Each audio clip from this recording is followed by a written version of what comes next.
Today's our last session on the sort of democracy series we've been running this term. And so I figured that some sort of engagement with civil disobedience might be warranted, especially, if you didn't get the election result you wanted. I mean, think about what follows from that. Do we focus on organizing for the next 4 years, or is there other avenues? But realistically, I just think it's also part of the range of questions related to our political participation, which has been the focus. And so today, like the locus of our discussion, right, is civil disobedience, or even uncivil disobedience. Like, what's the role for that in particular in sort of a democratic society? And so I don't know how many folks got a chance to listen to the recording. So, oh, nice. So yeah, it's the explicit substance of it was this animal rights stuff, but I think it was a good locus for thinking through civil disobedience. And I mean, I'm an exception, but like for many of us, it's also distant enough that our particular position on the issue might not be clouding it. Like civil disobedience about abortion, you might have a vested interest in one way or the other, and so you're like yes or no, right? So I don't know. I guess if folks want, you can tell me what thoughts come up now. I have some like discussion questions, but I always figure we should lead where people are already interested. So are there things that come to mind, or things that moved y'all when you're listening or thinking? Well, I think for me, and this is mostly based on my sense of humor, Mm-hmm. um, the main thing that popped out to me is at the very end of the recording or the podcast where they were talking about the goats being kidnapped and then being Yeah, returned, then being yeah, kidnapped again. I was just like, wow. So, because I never really thought about civil disobedience outside of yeah, the, I guess, civil rights movement type civil yeah, disobedience, and so I'm like, wow, kidnapping. I never thought about that as a form of civil disobedience when your perspective is not being respected or heard. And yeah, granted, it was goats and they returned it, but yeah, you know, I I know in certain countries that is a reality. I know in the yeah, democratic in the United States, it's kind of not our reality, but other countries that we have relationships with, that is a reality that they have, where it's like, okay, if you don't hear our voices, we're gonna make people that may not be policymakers, that may not be involved in the rules and the regulations of how things are kidnapping, not stealing, yeah. uh, Same. are are are influencing, but they're going to feel it too, so they can put pressure on you because you'll listen to them. So Yeah, that was the kind of mindset that I got from the kidnapping situation. yeah, yeah. I think there's a way in which. Oh, sorry. I should wait before jumping in. I always get too excited, and then the other folks have thoughts on what Michael's saying, or Yeah, I'll just second Mikhail. Like I was thinking no? of my dissertation advisor. I remember a story he told. So he's an animal rights guy, animal rights philosopher, um, and one of his favorite stories to share with the students was that when he was in Texas as an early faculty member, he got arrested for chaining himself to the gate to prevent a pigeon shoot.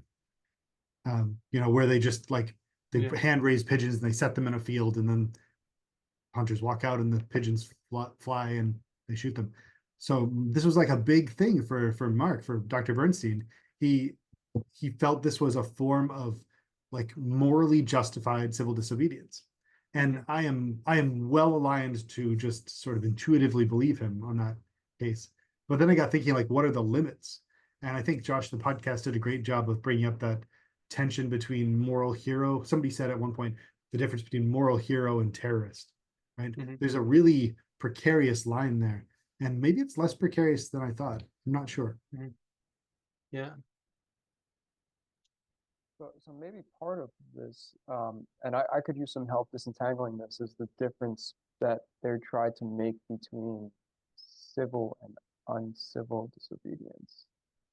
Um, yeah, I- and I'm going to just kind of like stop there because I could use some help with that. I listened to it a few yeah. times. I got what they were saying, but um, does this tie into the hero versus the moral hero versus the terrorist? Is Yeah. that part of the distinction? Yeah. So I'm gonna get on that in a second. I just want Mikhail. How was not Michael? Mikhail is correct. Mikhail. Yeah. So I also want to flag that, and you mentioned it here, and I remember thinking yesterday, right? When I think of civil disobedience, normally I do think of things like the civil rights movement, or like, anti-colonialist movements and things like that, where like the people doing the civil disobedience are also the folks who are affected, right? I mean, there's obviously allies are there and stuff too, but there's something going on there. And I think this is the one thing which didn't come out to me until I re-listened to this episode, where like this topic feels, this elephant in the room is that like it's not the same folks, it's just allies doing it. And I think that is important and it explains this a lot, but I think it also might mean that like this case study in some sense is like suboptimal because of that fact that like, I don't know, my instinct is if you're like speaking up for yourself, I give you more trust than if like you're attempting to speak up for other people. So I think there's something going on there. And even one of the speakers in the video mentioned that, but I think that might be something to return to, because it might mean that what we think is appropriate in that case is different than other cases. And I think this also comes out if you think about civil disobedience and environmental issues, like if you're tying yourself to a tree so that they can't cut down the things. Like again, the individuals being defended or the thing being defended can't speak for itself, but there is something interesting going on. Yeah. So Ian, you mentioned like the civil disobedience versus on-civil disobedience distinction, and I think I'll try, and I think there's some tools here that try to make a distinction. It does feel a little bit though like this is exactly one of those things that we like, how we might chop it up might align a little bit with what we think is appropriate or not, and that would be to beg the question in a way that like doesn't clarify. So as they used it, and I think this is fine. So civil disobedience, the drawing on broadly a Rawlsian account here, right? And so thinking some sort of principled disobedience of the law. And so for Rawls, a key thing is it should be open. Everybody should know what you're doing, right? You should be willing to accept the consequences. So I'm gonna, break the law, and I'm gonna go to jail willingly, recognizing that like I think this is wrong in some way. And so it's like the quote is like, it's not revolutionary. You're obedient to the system. You think you're using one part of the system to put pressure on another part that you think is unjust, but you're not rejecting the system as a whole. I think, and Candace Delmas is, I think, the person who's like, she's the advocate of on-civil disobedience in this episode, right?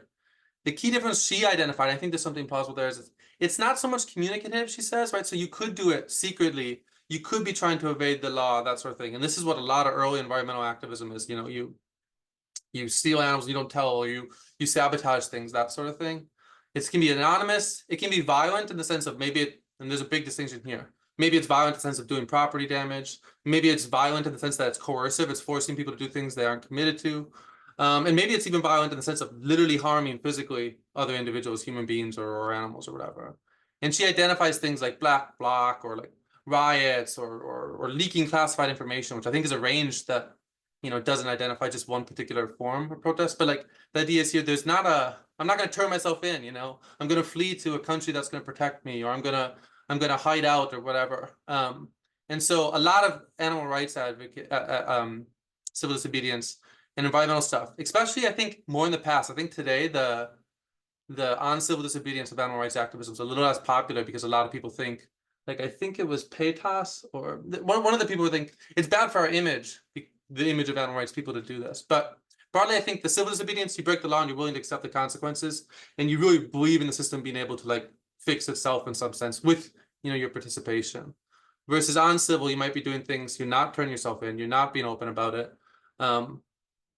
Yeah, the thing that was a little unclear to me, and so I'll just flag this because I can't answer it, is on civil disobedience just like revolutionary activity, or is it supposed to be like a category of not full rejection of the system? Right? Does that make sense? Like, so I understand the revolutionary versus civil disobedience breakdown. I'm a little unclear, and I haven't done enough work with Delmas on the on civil. Is that just like a subcategory of disobedience with some buy-in for the system, or is it really some sort of revolutionary activity? Does that help a little bit? Yeah, absolutely. It definitely helps. And I appreciate that, Josh. I still see maybe some overlap. Like, what if you are prepared to turn yourself in, i.e. work with the system, but you can get away? Mm-hmm. Do you meet the same end by getting away? I'm not sure. Or the other way, if you were engaging in uncivil and you do get caught, but you're kind of okay with that too. So I don't know if there is like a clear distinction, but everything you said and setting it up as this revolutionary versus working within the system, that is useful. Yeah. Maybe one thing, so I want to jump in with one more thing that might be helpful. It was a sub discussion here, but there's this question of like militancy and extremism, but also there's a discussion of tactics as such. Like, do the things we do, are they justified just by their outcome? So it's sort of like instrumental, right? Like anything goes so long as it gets me the good outcome. Or is there really like sort of intrinsic limits, right? And so I can say clearly the Rawlsian approach is going to say there is intrinsic limits, right? Like unless you're committed to revolutionary activity, your civil disobedience involves you're willing to accept the consequences, you're willing to do it public, blah, blah, blah. Where I think sometimes the issue is you might be doing things. The intentions of the actors doesn't mean they endorse it. So I might do what looks like civil disobedience. I accept the police things because I think that's going to be a really good image. You see me being thrown in a police car because I'm trying to save pigeons. I might actually be a revolutionary and want to flip the system, but I think this is a good image. And that I think doesn't look like it has the sort of intrinsic buy-in. And so I think that could be a distinction too that might help us. Yeah. Yeah, Josh, I'm thinking of examples to try to ground some of these distinctions, and there's a million of these, right? But in the news recently was one of the anniversaries of Luna, the woman who climbed the redwood and stayed up there for a year, more than a year, 700 days or something. So this was an act of environmental civil disobedience. She was trying to defend this one tree, and she made the news, right? And it's become a wildly popular story. There's Julian Assange, who the founder of WikiLeaks, who did this act of disobedience and then ran away basically. And there was all these issues whether he was going to be sent back for extradition to some country. There's the Pentagon leaker who just got 15 years, military employee, he leaked a bunch of secrets. And then there's like January 6th insurrectionists. And all of these people, I think if you pin them down, would say, well, I'm not sure what the latter category, but they'd all say they were doing some form of civil disobedience, right? They were trying to like right some wrong. But there seem to be like category differences for me, and I can't tell if that's my fault or if there actually are category differences. Yeah. What do you folks think? Does it seem like this? Yeah. Categories. Is there something importantly different about one form of disobedient activity, whether it's civil or uncivil, or even maybe revolutionary, right? And in other forms, or is it like, yeah, I don't know. I have views, right? I was struggling with that part as well, like the different perspectives on, especially is this civil or uncivil disobedience, and also, I guess it kind of depends on who's framing it. If the person performing the act is framing it, it's whatever they decide to do. But if like, I hate to say society because let's just say it. If society is framing it, or let's just say the government, let's just say the government is framing it, then it's going to put harsher limits on what is considered civil disobedience. And then that also goes into letting the power structure determine how you're going to voice your I won't say concerns, because if let's just say we're looking at a very strong cause for a disobedience. And so depending on if we're following the framework from the government's perspective of civil disobedience, we're limited in our response to the injustice. Let's just say it's an injustice. So I think that's a very tough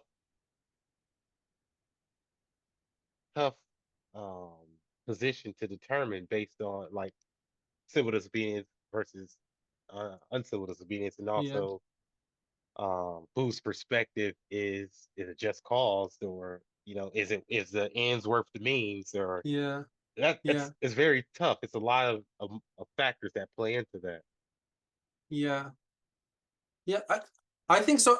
I have a similar confusion here, and there's a way, does it all collapse? Is it just depending on perspective or not?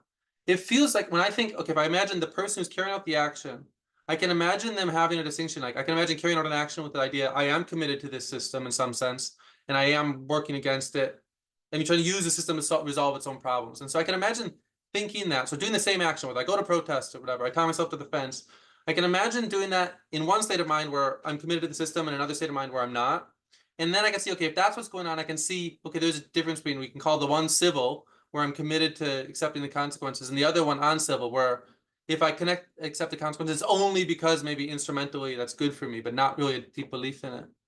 I think I do worry, and I know what you're saying, like when we're thinking about whether this particular act is outsiders, it feels hard to imagine, one, because we can't get in the head of the actors in a way that we can be certain, but like, it feels like it's a little too dependent on what the result is, right? Like if you think about, the South Africans, they won, And so we think about the people that used to be thrown in jail and called criminals. They seem like maybe they're doing civil disobedience and so forth, but like, yeah, if the racists still, if the apartheid state continued, that's how we think about it. Or if even if our history, right, if you think about how people talked about a relatively on-radical Martin Luther King Jr. before the civil rights movement has its successes, it's like, didn't seem like they thought it was civil disobedience. And now we're looking back, of course, everybody says they were, he's a civil disobedient, blah, blah, blah. But it feels like a little bit depending on like what the result is. And I feel like that certainly can't be how we draw this up. It can't be like, did you succeed? That determines whether it was civil or not. Does that make sense? Because it feels just it wouldn't be a consistent answer. Yeah, I don't know. Yeah, and maybe it might be contextualized to the specific cause. Like for instance, the vegetarian or vegan um movement versus, let's just say, this is something that's for me, the that's come like face to face with me, like Venezuelan immigration. Like I Mm-hmm. did not realize the magnitude of Venezuela migration over the last 14 years. And I'm just like, wow. And then now we have the rhetoric in the US when they're talking about, mass deportations, et cetera, et Yeah. cetera. And, studying public policy, it's like, okay, yeah, you can say that, but it's going to be really hard for you to enact that in the ways that you're trying to do that. But it's possible, depending on, like you say, depending on what people are willing to do, what laws people are willing to break, the type of civil disobedience that we're going to have, type of uncivil disobedience we're going to have, the framing of what's right and what's wrong. So maybe contextualized to the um, Right. actual category. But I don't know. I mean, those are all good questions to ponder and to think about and process. Yeah. Gosh, the other thing that caught me up, and I couldn't quite, I don't think I've got a good enough handle on where the data is coming from, but towards the end of the podcast, they mentioned that I think they said if 3.5% of the population comes around to the idea, Yeah. then policy changes.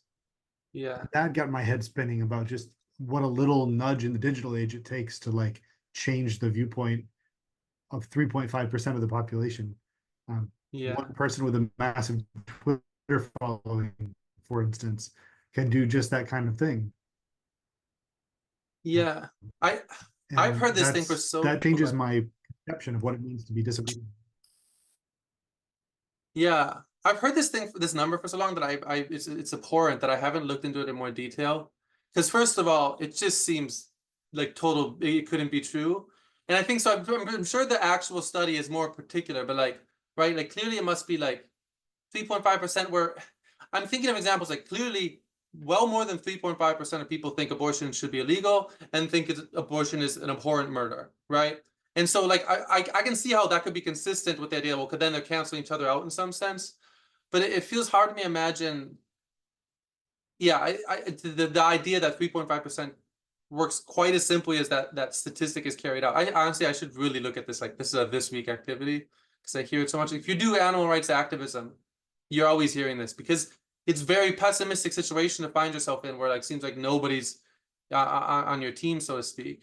On the other hand, I could see in like some sort of general sense, right? Like most of us are pretty ambivalent about a lot of issues, right? We could go either way. And so if the 3.5%, I mean, yeah, I'm skeptical of it, but I also, sorry, I'm going off topic. I'm skeptical of it, but it feels like there is something plausible about it. Like if I have certain things held constant, like other people aren't that committed one way or the other, it doesn't contest certain power inequality, whatever, but I don't know.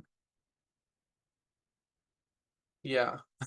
Sorry, I guess, well, sorry, I have some, I could go to some of the prompts I have in particular, but I want to see other things. I have one more thing, Josh, that's really Yeah. bothering me, and Yeah. this podcast made me twitch about it even more. So I'm a 80s kid, right? I grew up around the Boston area, and so I was, let's say, adjacent to the punk scene as it was Yeah. developing. I've seen a lot of MAGA as the new form of punk. And there's a real sense, there still is a real sense in my head that punk is a form of civil disobedience, right? It was a pushback against a particular culture. It was an anti-culture. And now there's this claim that that's the same thing, that it's that same kind of thing. There's a parallel happening. And I can't, it doesn't jive in my head, but I can't come up with a really resound argument because the punk thing is so nebulous for me. But is there a sense, would somebody like Delmas claim that the punk movement is a form of disobedience just like or in the same way that all these other forms of disobedience are? Yeah. So you're saying the punk movement in the 80s and 90s when it was like deeply left wing, or now when it's like ostensibly? I mean, yeah, I don't know that it was deeply left wing. I mean, I think it was a really peculiar thing. It was just, there was the sense that there was this stalling out culturally, and that there was this need to like, I'll give you a even more particular example, right? There's this the straight edge culture scene at that same time was this group of I'm kids. a former straight edge kid. Yeah, me too, right? A subset of us would run around Boston.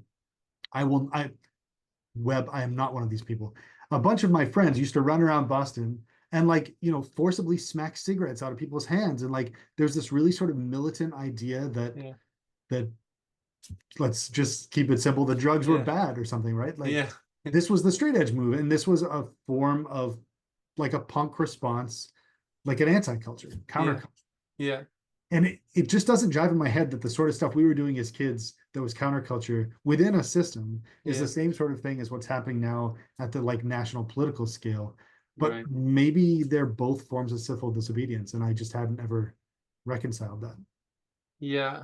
I think there's two things I would feel. I feel like one is, it feels in principle to me, and I'm willing to say this, in principle, civil disobedience could be like on various sides. So I could imagine some conception where the Trump stuff is somehow, in particular like the actions of the rank and file, the people on the street or whatever, is somehow a sort of civil or uncivil disobedience against at least what they're regarding as some culture that's different than theirs. I think the one thing that though that gives me pause in this is like, and this again is going to depend on my priors and my interpretation of the situations, like it seems like they're not upending power. It feels like they're reinforcing the sort of power that exists. And so that's why it's like, I certainly with the punk thing, I feel like punk is some sense anti-power or anti-rulers. And that's just maybe why it was too fast for me to say left wing, though. I will, in a longer discussion, say it's left wing.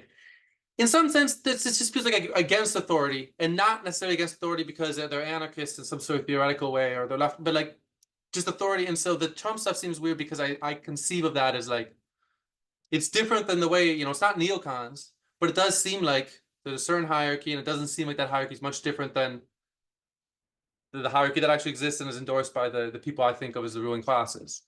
So and also there's what I want to add uncritically, maybe unthoughtfully, is that there are forms of civil disobedience that have epistemic grounding, like reason, and others that don't.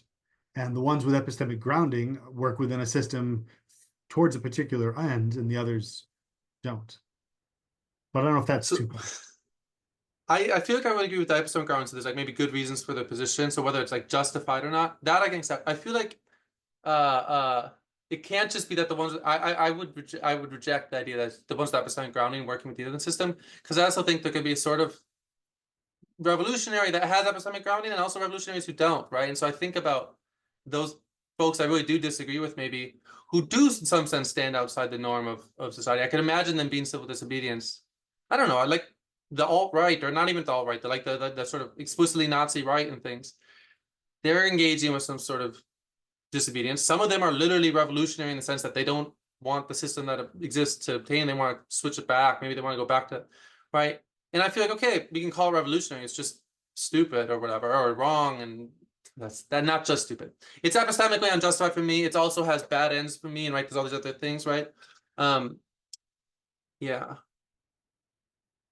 I feel one last thing, because I feel like it's going back to an earlier point, is earlier I said I feel like I can understand maybe civil versus uncivil, cutting it up maybe just based on the intention of the individual. I think I want to take that back and think, I guess we could also, if there's some sort of formal things like, okay, maybe Delmas is right, like our willingness to accept the law is response. So you break the law, you wouldn't accept it. That's a formal thing that depends independently of whether you're for or against X issue, or whether or not your defense of that issue is epistemically grounded or not. And so maybe there is some room for a sort of agent relative, is agent relative, right? A sort of third party perspective that says, independently of whatever your substantive ends are, this is civil or uncivil because you accept the law's response, or you do it covertly or not, or yeah. Other thoughts on some of that yapping? I think one thing that we've kept a little off of for the time being is, I think this is technically, and I don't care, but like we're framing this in sort of this democracy oriented approach here. And so I do think what you're allowed to do when you're revolting against a monarchist or a literally apartheid sort of society or whatever, the democracy argument doesn't seem that important. It's a sort of a revolutionary activity. I wonder if there is limits, as you imagine this is a democratic society, or you're in a democratic society. Some folks argue, and this is certainly a Rawlsian point. This is why he thinks civil disobedience is okay, and other things he's really uncomfortable with. Because it seems like if we're in a society where there is some say or some weight given to the voices of all members, right? That for folks who really are bought into the democratic theory stuff, it seems to put limits on what's appropriate, right? And so the idea, like, it might be okay to have a revolution against Tsarist Russia because it's not a democratic system, but having a revolution against, I don't know, democratic Germany or democratic US or something seems to be a different thing entirely because, sorry, from this point of view, because there's some sort of real voice that individuals in society have, right? So it's like, why is revolution okay in 1776, but not, if you want to call it this, January 6th, when there's an election that doesn't go your way? Well, January 6th, you're part of this system that's supposed to give voice to people in various ways. And so like, I mean, and that's not what people make. And so I think maybe the democratic orientation, however we understand it, might be a way of putting limits on what sort of disobedience might be appropriate or not. Is that, I don't know if that, I mean, what I meant to do in that yapping is call attention to the democracy as a position we might have that shifts how we approach the legitimacy of certain sorts of actions. No, I think that makes perfect sense. And one of the other things I was trying to wrap my head around with that distinction is when they're explaining the three principles Rawls sets up for civil disobedience, it got me thinking, could there be oppressive societies where where civil disobedience is impossible because you don't believe in the system and you don't want, like, no matter what you do, you're not working in the system, even if it would be a civil disobedience in another less oppressive system. Yeah. Would that would be the distinction then between like civil disobedience and revolutionary action? If the idea is you can't function within the system or you've got to change it? I am still wrapping my head around this, but I was picturing some of the things that might be considered civil disobedience according to Rawls in a democracy like the U.S. and how those same actions would not be considered civil disobedience under those same principles in a more stringent oppressive regime. And in that case, is it even so there's that part of the definition then is where it's happening and how it's happening, like the system itself, in addition to intention. And this is something that I'm not 100% sure on, just a little bit topical, I should say. I think with the democracy portion of it, I think it depends on the type of democracy. Because I know in the US, some states, they do popular vote, or popular vote. Is a popular vote determines the number of electoral votes can go a certain way, but I can't remember how it goes. I have to go back and look at it. But in some instances, every voice doesn't really count technically. And then depending on the, especially in the United States, the racial ethnic demographics, even if one particular demographic voted a certain way, they will be outvoted every single time. And so I think in that context of a democratic society, I think civil disobedience,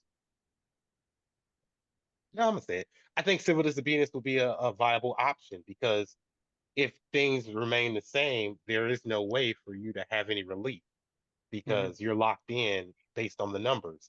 And then, so that's I think it would depend on the type of democratic system and also the voting blocks as well. Mhm. From my perspective.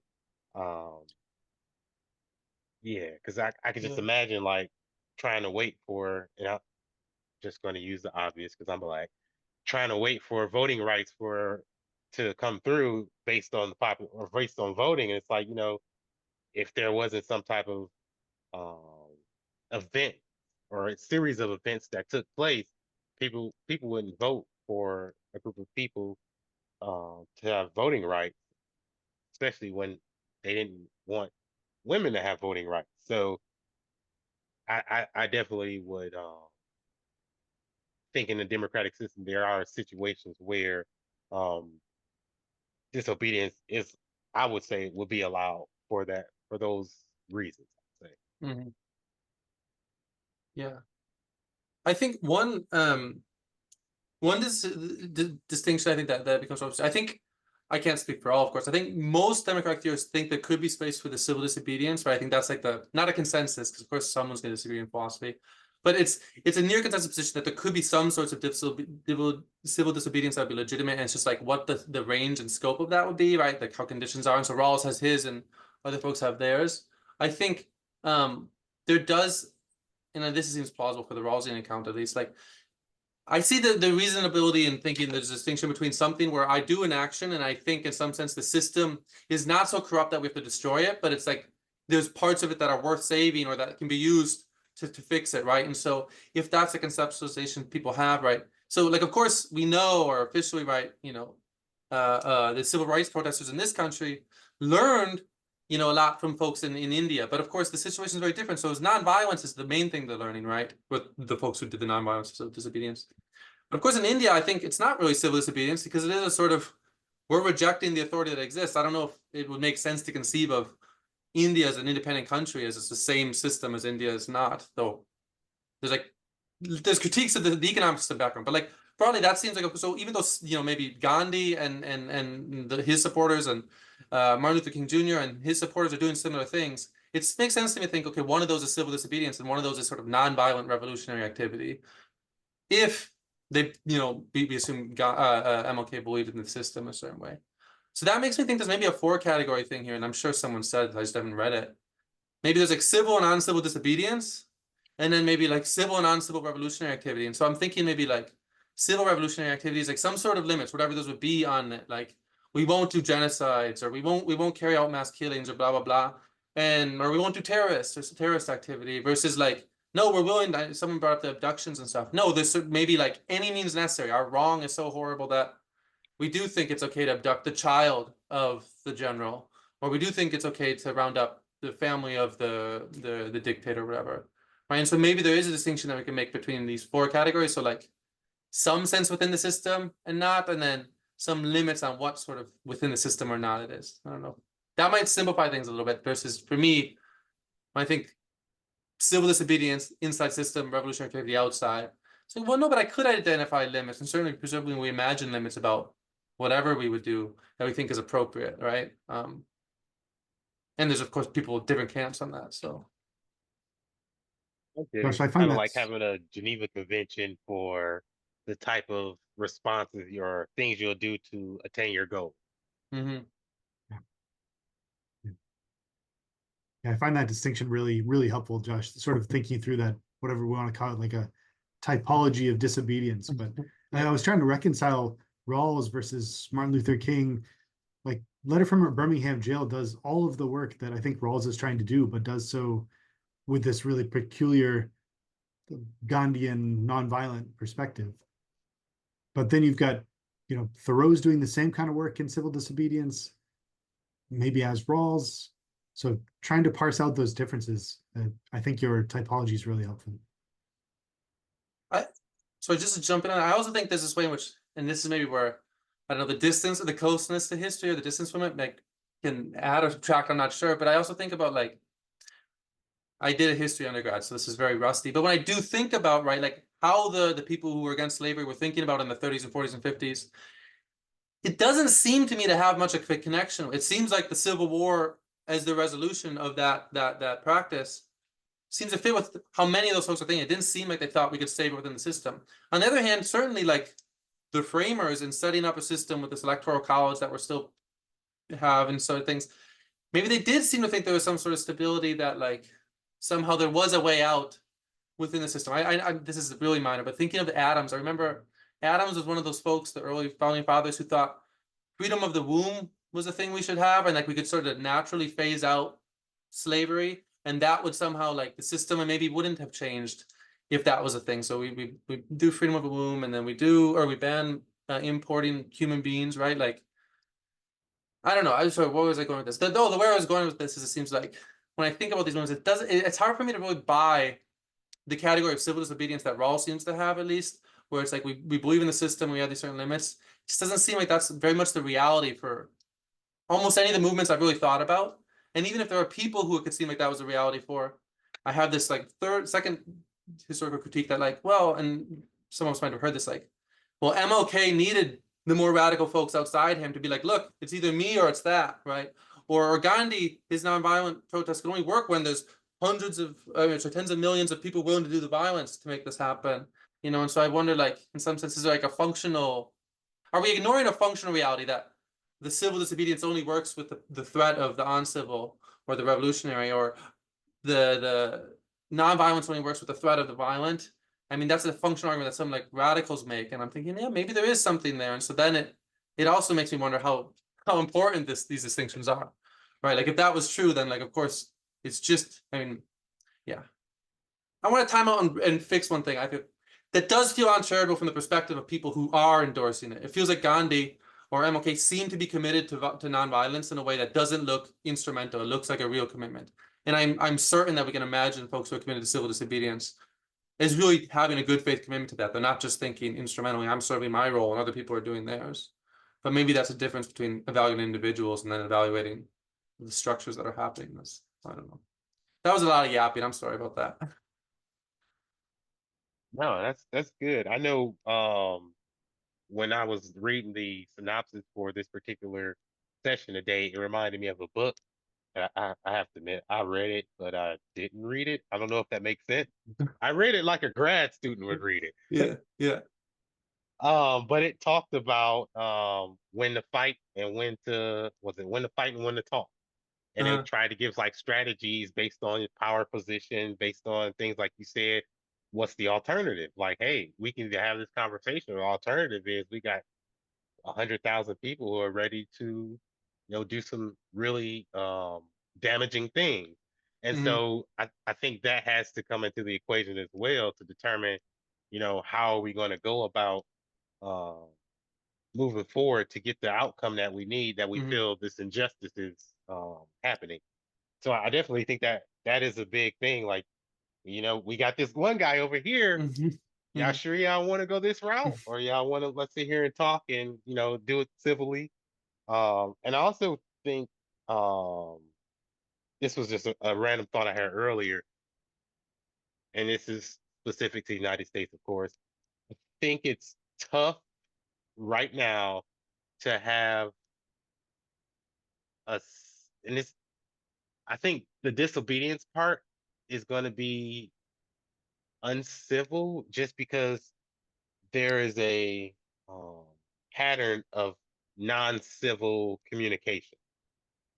I think that would lead people away from doing civil disobedience to being more uncivil because they feel that for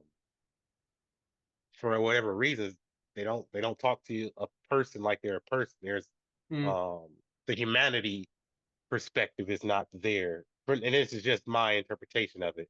So I think that could possibly lead into the civil disobedience, uncivil disobedience spectrum as well. Yeah, I mean, yeah, we say things are polarized, and there's always a question of like, okay, how much more or less polarized has it been in the past? I mean, I gotta imagine it must be less polarized than when the civil rights movement was the 60s in its height, or when we were Civil War. But on the other hand, it does feel like this is from epistemology, this idea of epistemic bubbles, right? Or even worse, these echo chambers. It does feel a little bit like we're so primed, or many of us are so primed to like not only maybe we can hear, I've seen other voices, but like to distrust them. And so like it does seem hard to imagine, even if we are trying to be civil in some sort of, we meet the formal categories, or that's what's going on. It's hard to imagine the individuals who are disagreeing recognizing it civil. So much of it, whether it's true or not, it seems to frame like that is uncivil. And so there's like this, I don't want to oversimplify, but there's like a mudslinging and a really polarized thing going on where like it feels like whatever happens, it's hard to imagine the other side seeing the action. So other side, either my side or their side, seeing it as civil. If we're like, if what we mean by civil is too closely tied to like, I don't know what emotional reaction it produces in me, or, and I'm going to be honest, I often do think like when I teach philosophy, I'm thinking, okay, we have to be good faith actors and let's assume everybody's on the same page. When I go out in the real world, I'm like, I know when someone's bullshitting me, or I think I know when someone's bullshitting me or engaging in bad faith. And in that situation, I think it's actually horrible for me to like pretend they're engaging with me in good faith, because I just keep reaching out a hand, they keep taking it, and we're getting worse, worse, and worse, right? And so there's a real tension for me between my ethical orientation and even the orientation I use for teaching philosophy, and what I think looks like the political reality. I don't. That doesn't help, but I see what you're saying, I think. No, I get the same thing. It's like, okay, you want to assume that we're all trying to reach, I don't want to say a win-win, but a common area where we both feel like we can live with this in comfort. Comfort is relative in this situation. But when you get the sense like, this person is actually trying to take advantage of me, like they don't have, they're not trying to come to an agreement where we both give a little bit to gain a little bit. They're just trying to get as much as they can. So that does change the dynamics of how you would negotiate with someone in your, let's say, levels of disobedience. So yeah, I definitely understand and agree with.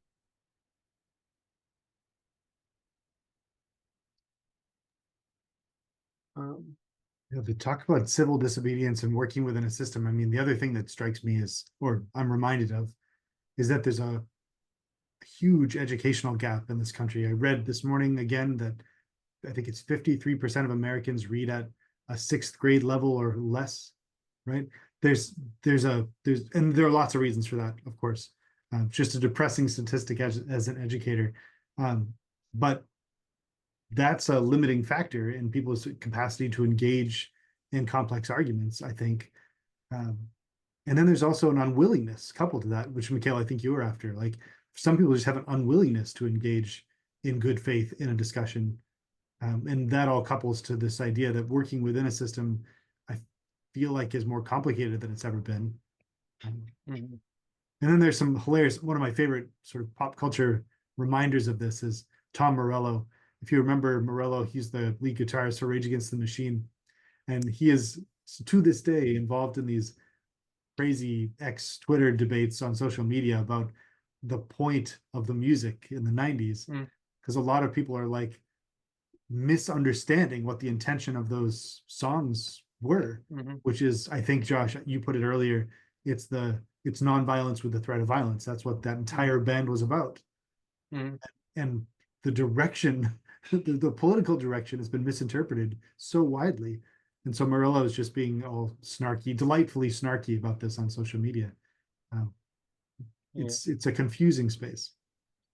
Yeah, that's sorry. I mean, to be honest, this is a little off topic, but the way in which people who I feel like shouldn't be able to enjoy music like Rage Against the Machine, or a lot of even more niche punk or hardcore bands are able to do it, it almost makes me think like, okay, yeah, art is just not as important as we think it is for these activities. It's like you're the bad guy in the song, and they're like you're rocking along to it.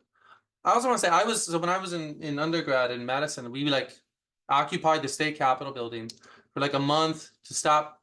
Well, actually, we failed, but we were trying to stop this decertification of public unions, and Tom Morello was there.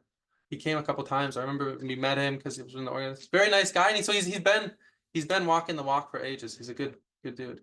Where was I going to go with that? Oh, but that. Yeah, I'm gonna hold that. That thing's a little off topic. I think what does come to mind, because I feel like in some sense we're and not that's a problem. Going back to the democracy thing, it's like it's hard for me to put my finger on what the limits would be that I would endorse or what the things are. But it feels really, even though I'll be honest, I'm pretty sympathetic to like a sort of revolution. I'm pretty sympathetic to the ends justify the means in some very broad sense. You know, I have limits. There's certain things I think just they aren't going to work, but like I'm sympathetic to that. But I do think that it does seem really important to think about what society I'm in. It feels like what I would think is legitimate seems obviously to me to be different if I was in India versus in the US or here versus, you know, a myriad of other less democratic countries. And I think maybe there's things I think are legitimate here that I think would be less legitimate in a more democratic country, a place where my voice did have more status. So I do think that there has to be something. There does seem to be something about the democratic values here. And just to like recall some of the earlier discussions. So some of the accounts of what makes democracy important is like it's actually explicitly resisting the idea that democracy is justified by the results it gets us. But instead, it's like something about this process of speaking and engaging and deciding in some collective manner, whether that's voting or just whatever, is actually part of what identifies what end is the legitimate end. So it's like we couldn't know before the process goes out what the right state of affairs would be.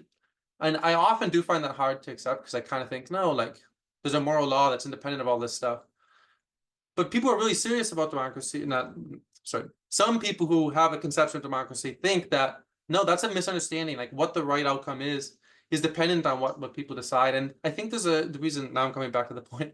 The reason I'm bringing this up is like earlier, Mikhail, you brought up this idea of like, well, look, if I'm like the 18% of the population, that even if every one member of my community voted a certain way and every, you know, whatever, we would just lose if that was happening. And it feels like this is a minority rights are not going to be protected by a simple democracy or majority vote. I think this sort of account of democracy has something to say to that, where it's like, well, there's something about if you really are given say the process is supposed to legitimate the outcome in a way that like one would put limits, I think, on the revolutionary activity and maybe on civil disobedience relatively easily, though how it would spell out. But it would also like it would give an answer for why we should like essentially accept the results or accept the transfer or accept the outcomes, even when it doesn't seem to go our way. You know, I think that like if true, would make a lot of this stuff much easier and clearer for me. And unfortunately for me, I'm not that pulled by these accounts. But yeah, I just wanted to flag that's one way in which I think the civil versus uncivil or the civil versus revolutionary distinction can make a lot of coherence. It's like if it's more than just an outcome based assessment of what a good situation is. I don't know if that makes some sense to tie it to the. Sorry, I'm asking because one of the questions is like, yeah, is there limits in democratic society about what we can do to realize our outcomes, right? And so presumably we all think we can vote, presumably we all think we can organize, run for office, those sorts of things. Maybe some of us think we can protest, I presume most of us do. But then it's like, okay, property damage, okay, now we're going to be losing people. Terrorism, well, now it's the group must be like minuscule, right? Like, and so I think, yeah, I think there's something that I putting my finger on what it would be for me is the hard part. But like I'm sympathetic to the general.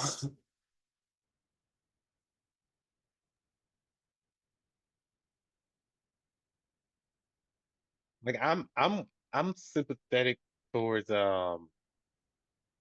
like you said, by any means necessary, but there are certain caveats like, okay, these things we're definitely not going to do. And Right. it just reminds me of kind of like the I'm an 80s baby too, and I was born and raised in Flint, Michigan. So a lot of the stuff that my community dealt with was around the crack epidemic. And I Mhm. know a lot of talk used to be like, back in my time, um, on Sundays we wouldn't have drugs in public places, or we wouldn't do certain things around women or old grandparents and things of that nature, gatherings or whatnot. But then you move along to like the 90s, 2000s, and it's just like we doing it wherever we want to do it at, and y'all get it however you like it. And I think that's my mind frame, when my mindset when it comes back to saying what you were saying about there has to be certain limitations. Okay, what we will and will not do. I know that's a bad context to put it in, but that's just the way to help Yeah. me think about it. Um, and also moving to the democracy portion about um, how do we? I guess it has to be some flexibility there. If the system is willing to look at um, protests, willing to look at demonstrations, however they are, different exercises of disobedience, and say, okay, what is our system lacking, and how can we fix it so that a greater amount of these people will not feel like they're being taken advantage of, but at the same time, the people that don't feel that way won't feel that they're being taken advantage of with the remedy to that thing. I think if the system has that spirit, then the disobedience will be lessened. Just because as a citizen, if I see my system has that spirit of, okay, we see the protests, we see the demonstrations, um, let's figure out something. I think from a citizen perspective, I would feel more like, okay, I'm gonna let the system try to work itself out. As opposed to if I see a system where it's like, you know what, we get these protests, get these people out of here. They're radicals. They're not good for our country. They're ruining our system. Then I think from a citizen's perspective, that's feels feels and that they have an injustice. I'm going to look at them like, you know what? I'm not going that route no more. I'm just going to be disobedient. I'm just going to do it the way that I think will be best to get what I need from you guys to listen. However I need to do it, however gruesome it has to be. So I think it all depends on how open that government is to what that democracy is to take into account those things and to actually try to work some type of system or work something into the system to correct those deficiencies. I think. Oh, Jonathan, jump in. Mikhail's got me thinking. I think that's spot on. I guess my hang up is like, I want there to be an account of the deficiency, right? Like if civil disobedience, it can't just, I can't imagine it's the case that it's just like, if I've got a gripe with the system, then the system has to respond to it, right? There's got to be some account of the deficiency. And this is where I always got hung up in these conversations, like way back in the day reading Thoreau or something, because Thoreau's account of civil disobedience is that we should respond to injustices in the system from our conscience. And part of me is like, great idea. And then I'm like, well, wait, like, where does the conscience come from? Like, is this something that we all have and we just have to cultivate? I'm starting to think that's not the case, right? So like, I don't want to rely on my account of an injustice. I want there to be some bigger accounting, right? And I don't know if that's just the 3.5% or whatever, but like if we just all agree, then there's a deficiency. I don't know. I don't know what to do with that. Like, where does that come from? I appreciate. Oh, good. You can go ahead. Oh, me or Ian? Oh, Ian, are you jumping in as well? Well, either of you, anyone. I'm sorry, Ian. I just threw you under the bus. Like, hey, Ian. My bad. No, I was just gonna say when Jonathan said that, it made me think of like when they do those commissions to study something to see what that impact is, like something like that. Is that what you're looking at? Yeah, I think that's right. There's got to be some like, I hear your complaint. We have evidence that your complaint is justified. That's what I want, right? And then we're going to respond to it, right? Okay. Yeah. I feel you on that. I feel you. I think, to be honest, I'm very guilty. The Thoreau stuff, it feels so attractive to me. Like if I honestly, I'm a consequentialist, so I don't even really think there's a robust difference between politics and ethics. It just collapses for me pretty much. And so a lot of this is like, I feel like I'm an outsider looking in, but certainly it seems like based on the results we're getting, it can't be just my own conscience, because my conscience says X, other people says Y, and it feels like given that the actions they're taking, given it seems like seriously that they do believe these things, right?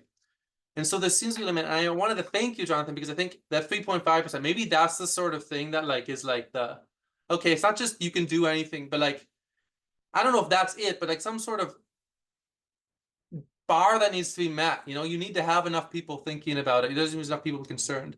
Kwame Anthony Apea, he has this very short article about like, what will future generations judge us for?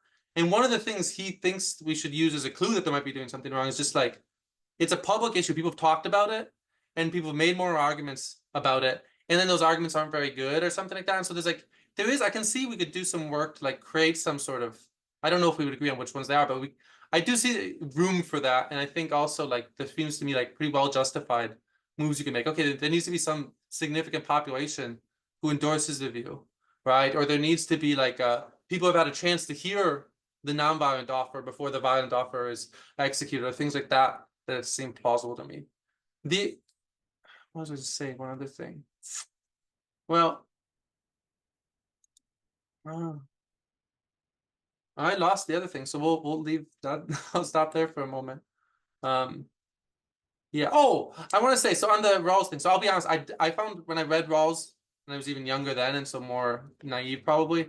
I was deeply unsatisfied with the civil disobedience talk he had about accepting the consequences. Feel like, what kind of monster should accept the consequences when they're stopping the Vietnam War or fighting for the civil rights of all citizens or blah, blah, blah. It seems like he's getting things wrong. I do want to be clear, and this is like an important thing, is one, I think maybe he's seen a problem that we're not. Like, we really do need to endure. Yeah, see you, Ian. Thanks for coming. We do need to recognize this is like really bad consequences to not having those limits. And the second thing that I want to say is he does think we have certain obligations. Like, you're not fulfilling your political obligations if you're not, essentially the civil disobedience is plausible, be on that side, but like, you need to be voting for the things that ensures everybody has equal status and that sort of stuff. And so he doesn't think like our only obligation is just like self-interested, blah, blah, blah. He does think we have obligations. I don't remember what I mean, I think there's a disagreement whether he officially says we have obligations for civil disobedience as such, because he's a very hesitant, like, I think in personality, he's a very conservative person, even though I think he's pretty liberal by his standards. But he does think we have obligations to do certain things, and he thinks like it's not enough to just accept the system as it is and like, oh, I voted right. Like, there's a disagreement about how much we need to take on personal responsibility for him, but like, he did think those obligations, which I think is another way to make it a little more plausible. Yeah, Josh, that was I my wish, best I attempt at being wish, charitable. I wish Steve Kibler were here for this conversation because he's so big on the role of personal responsibility and decision making. And I think like having him think with us through the tensions between the folks in this podcast and Rawls and Thoreau and Martin Luther King, right? Like, I think, yeah, it would be super interesting because there's a story to tell there. Right. And it makes I think it makes the personal responsibility as resolving this, it seems less plausible. Even though I'm tempted by it, it's just like the Thoreau thing, I'm tempted by it, but it feels like, yeah, but he's on the other side and he sees things totally different from me. We both have brains, we both have hearts, like, so it can't just be that, or we're just yeah. Anyways, thank you. So we're at time, I guess. So thank you for coming. I hope you'll come again. Actually, if you have thoughts about, in the next few weeks, I'm going to be setting up what the talks will be for next quarter. Whether it's going to be themed or not, I think is still open. But if there's things that you feel like would be ethical questions that are interested in discussing, blah, blah, or even a podcast like this was so awesome, I'd love to chat through this with people. I'm happy to have your recommendations. But in any case, hopefully we'll see you again.